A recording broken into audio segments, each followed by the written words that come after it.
Role-playing game players come in all stripes and colors, but the one thing they all have in common is that they love to talk about their characters. So I decided to create a podcast where players are invited to talk about the one thing they love to talk about most. And I call it, Tell Me About Your Character.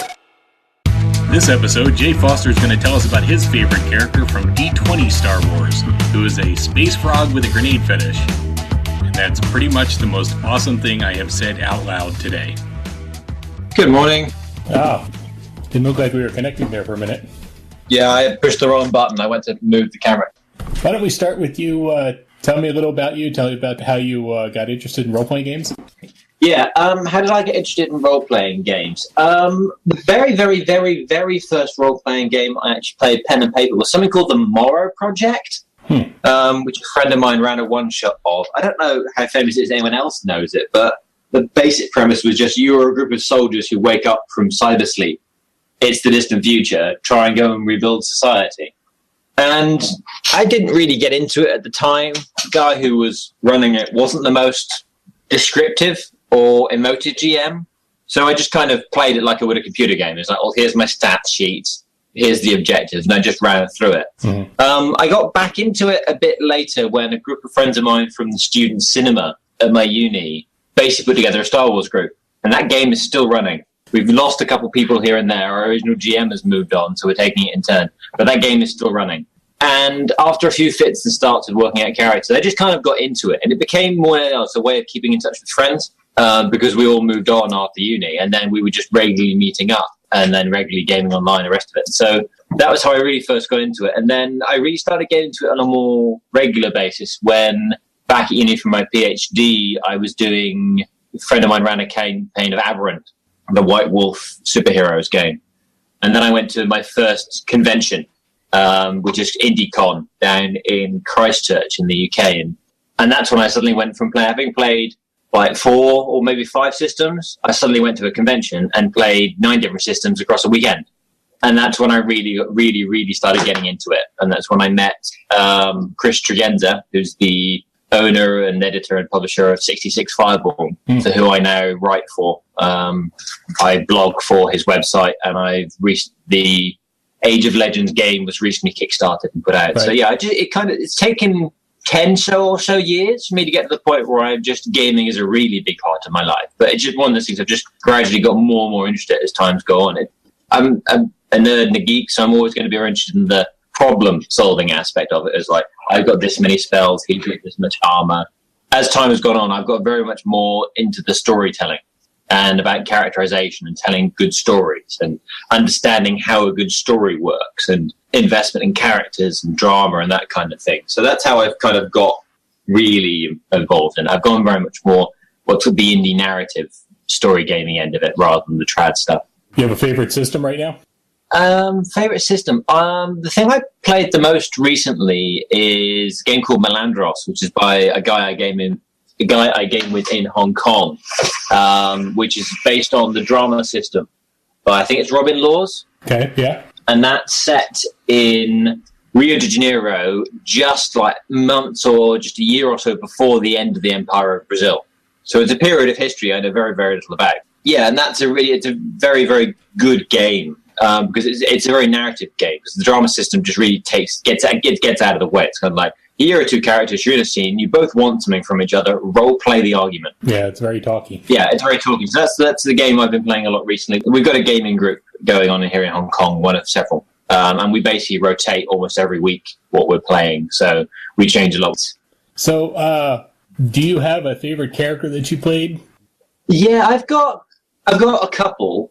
Both of them are ongoing characters. I think I'll go with the one I've played the most. And he is a drunk frog. His name is Hi-Fi Bose, continuing a long run of puns in our Star Wars group. We know another character is called D-Law Riam, and the medic's called Rue Frack. This isn't the first character I started off with in our Star Wars campaign. It's actually the second. The first one I was playing was a droid, and droids don't do very much.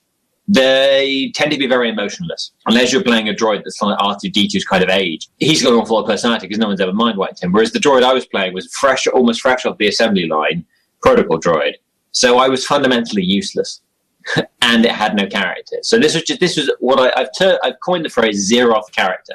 The character you create when you have no clue of setting or mechanic. And about 2 sessions in, you go, well, damn. Now I know so much more about both setting and mechanic. I can see all the hideous mistakes I've made in building this character. So I basically sat there, and I was a supporting character. So I was basically playing an NPC. And I went, I've had enough of this.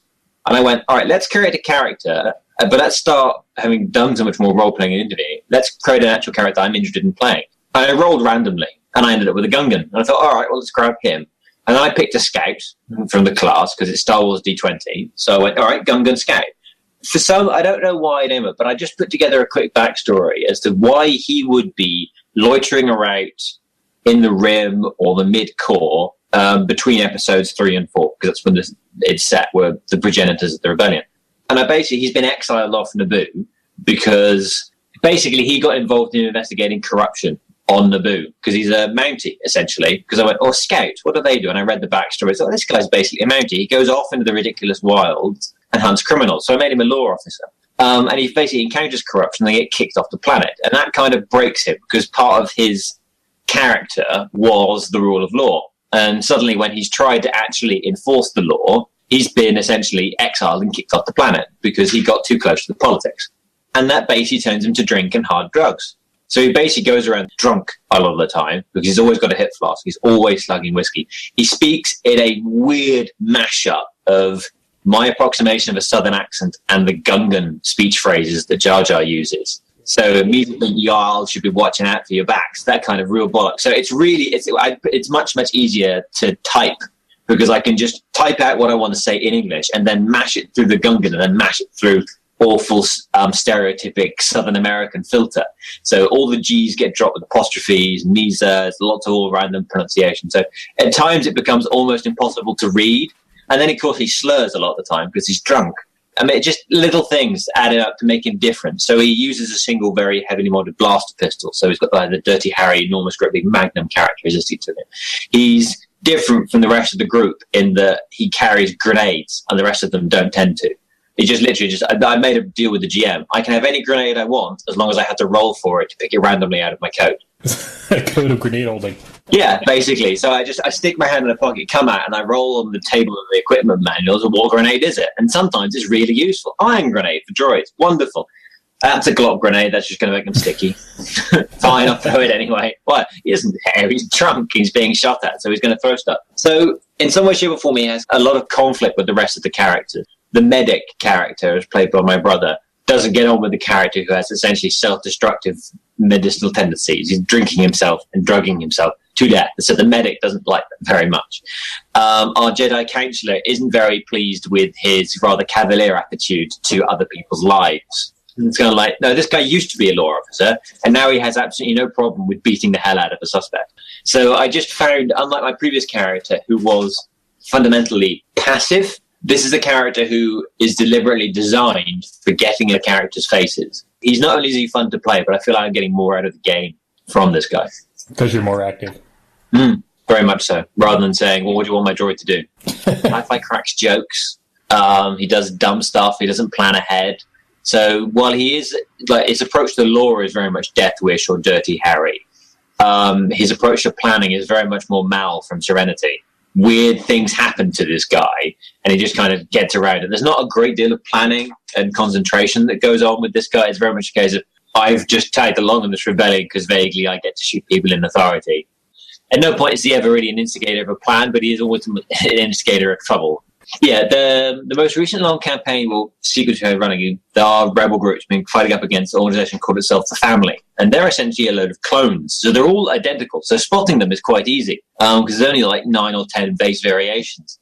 So we endlessly get attacked randomly in the street. But our first encounter with these guys is when they showed up at our secret asteroid base and just started attacking us. It's like, all right, okay. So you've clearly found out where we are, because they basically infiltrated the base by replacing one of the PCs with a clone.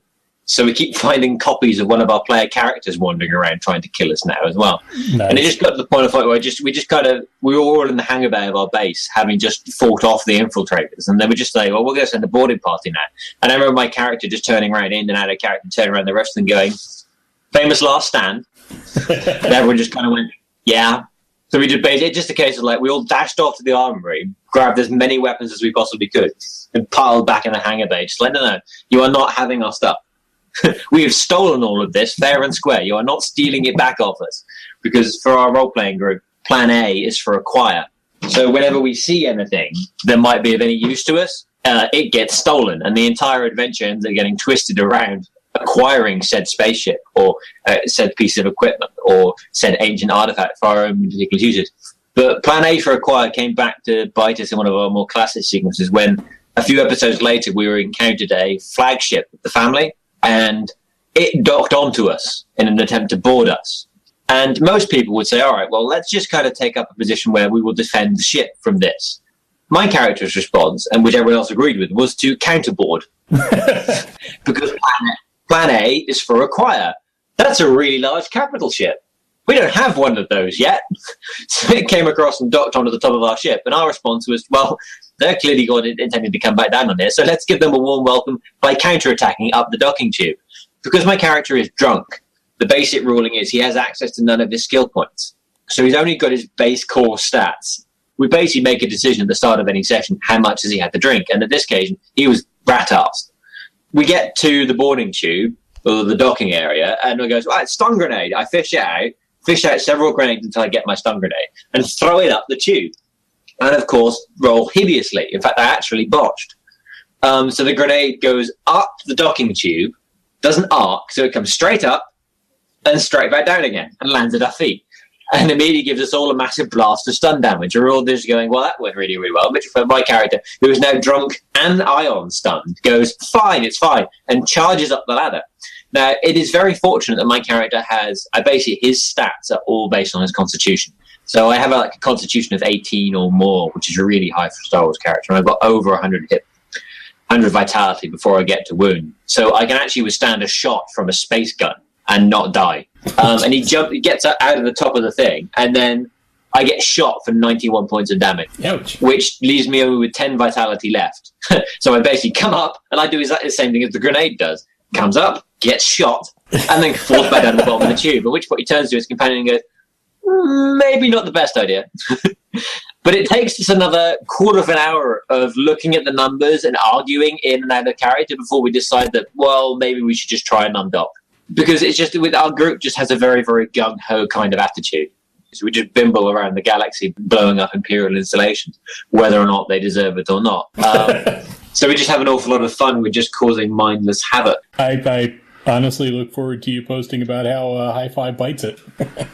I don't know if he ever will die. He's got too many hit points. I mean, the current guy who's GMing doesn't pull any punches. So if you screw up or get yourself in a situation, then there is a good chance the Hi-Fi might get himself killed. But he's surrounded by so many competent characters. I mean, whether or not the characters are actually in the right mind doing the right thing, they are very skilled.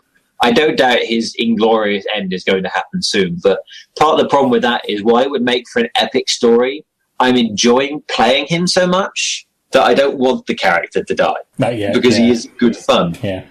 Well, I appreciate you sitting down and telling us about him. Mm-hmm. Anything to plug or anything you want to link to? The first writing or role-playing product that I've been an author on, Age of Legends by 66.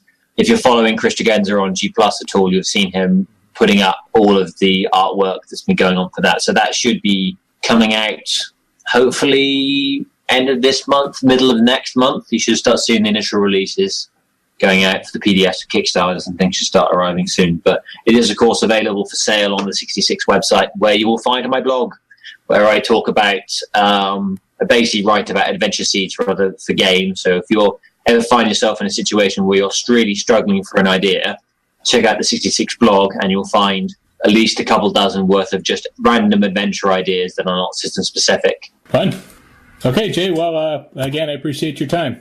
Not a problem. Thanks very much for letting me wax lyrical and listen to the sound of my own voice for a bit. It's always good to talk about your character and actually be invited to do so, rather than the usual trope of, oh, will you stop telling me about your character? That's exactly what the podcast is about. Okay, have a good day. Yeah, you too. Bye for now. This has been Tell Me About Your Character. Listeners are free to distribute this recording as long as credit is given to tellmeaboutyourcharacter.com. and as long as interviews remain unmodified. Our theme song is Remix Safety Guide by Rokovaco and Love Shadows. You can find more information, including links to the original recording, at tellmeaboutyourcharacter.com.